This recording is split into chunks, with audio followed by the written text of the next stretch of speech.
Hello বন্ধুরা, আজ আমি বানাতে চলেছি সুজির হালুয়া। তো তোমরা যারা যারা সুজির হালুয়া খেতে পছন্দ করো, বাড়িতে একবার ট্রাই করে দেখবে, নিশ্চয়ই ভালো লাগবে। তো সুজির হালুয়া বানানোর জন্য উপকরণগুলো রেডি করে নিয়েছি। এরপর কড়া বসিয়ে কড়াতে 2 চামচ ঘি দিয়ে দেব। 2 চামচ ঘি দেওয়ার পর সেই কড়াইয়ে আমি কাজু বাদামগুলো ভেজে নেব।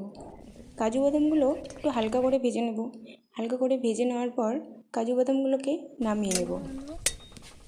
কাজু বাদামগুলো নামিয়ে নেওয়ার পর সেই ঘিয়ের মধ্যেই আমি কিশমিশগুলোকে একটু হালকা করে ভেজে নেব।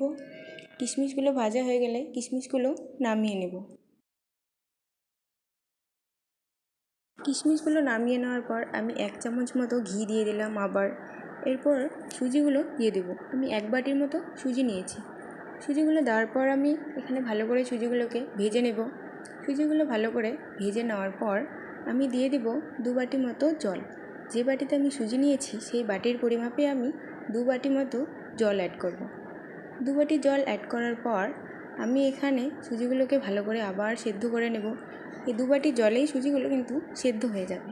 সুজিগুলো সেদ্ধ হয়ে যাওয়ার পর আমি সুজিগুলোতে 2টো তেজপাতা অ্যাড করব। তোমরা চাইলে তেজপাতাটা নাও দিতে পারো। তেজপাতার সাথে ভালো করে মিশিয়ে নিয়ে আমি দিয়ে দেবো 1 কাপ মতো দুধ। এবার দুধের সাথে সুজিগুলোকে ভালো করে মিশিয়ে নেব। সুজিগুলোকে ভালো করে মিশিয়ে নেওয়ার পর আমি দিয়ে দিব ড্রাই ফ্রুটসগুলো দেওয়ার পর আবার একটু নাড়িয়ে নিতে হবে। নাড়িয়ে নেওয়ার পর আমি অ্যাড করেছি 1/2 কাপ মতো চিনি।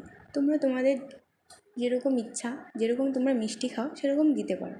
এবার ভালো করে মিশিয়ে নেওয়ার পর নামিয়ে নেব। তৈরি হয়ে যাবে সুজির হালুয়া। ভিডিওটি ভালো লাগলে একটা লাইক করে দিও।